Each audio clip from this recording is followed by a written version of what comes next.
To Gary's surprise, I'm not going to talk about food. Nah, not much. I could mention a number of things he got up to in a previous life, and that's my only disclaimer for the night. I'm not going to talk about the 7 metrics in Hong Kong. No, don't deny it! Because if you deny one thing, I'll expand on all the stories. I'm not going to talk about walking into Chun Po screaming out, 9 Dim Sims! For Robert! Well, the night I ordered long soup, which ended up being a clear broth. Election night down Glenfrey Road, when a sneeze in a Michelle Rothman soup was duly eaten, let alone the missing potatoes. Not by Michelle. And of course, that reminds me of the mystery of the missing Turkish delivery in Dalesford, and he tried to pin it on his daughter Leora. Oh boy, you should have heard the snoring outside our room that night. I don't know if you remember this one. The massive rump steak at the Bavarian restaurant in Surface Paradise. You were eating the steak, and towards the end you noticed there were some glass fragments. So you set the steak back. Of course, they gave you a replacement. After eating that, you even had the chutzpah to argue the bill. Or feeding baby Aviva when she was just born, herring and milk and sucus.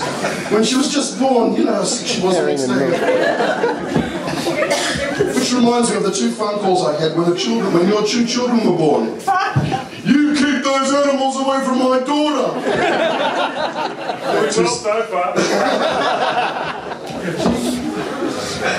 I must say, I did get a chuckle when Leon, because we've had a couple of meetings here, and Leon was mentioning a story when you were in Somerset, and you walked into a pub, and there was a half-eaten plate sitting on the table.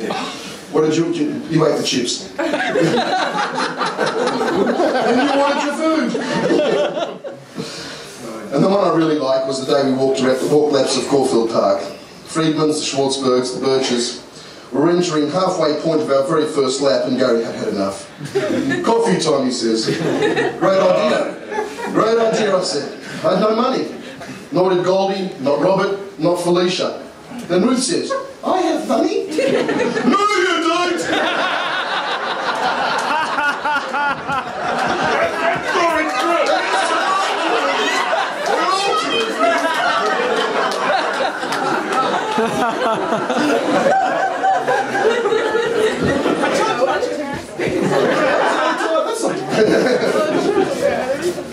Gary's not only a terrific fellow, but over the 27 years, it's a long time really, I've known him, I can say he's a true friend.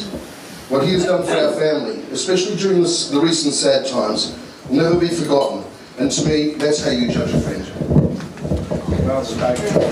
Well spoken. His humour, his love for his sports, his beloved Blue Boys, his cricket. I've been to the Gabba, watching the Windies. We went to the G, Boxing Day. He loves to travel. He loves his shul, and I apologise to anybody related to Caulfield Shul for this speech. He loves Israel. He has true family values and loyalty to his friends. There is nothing more touching to see Gary's face light up the room at all simchas. My family loves Sukkos. My family loves being part of your lives. May we share in many more simchas together, and maybe, just maybe, you'll shout me that coffee one day.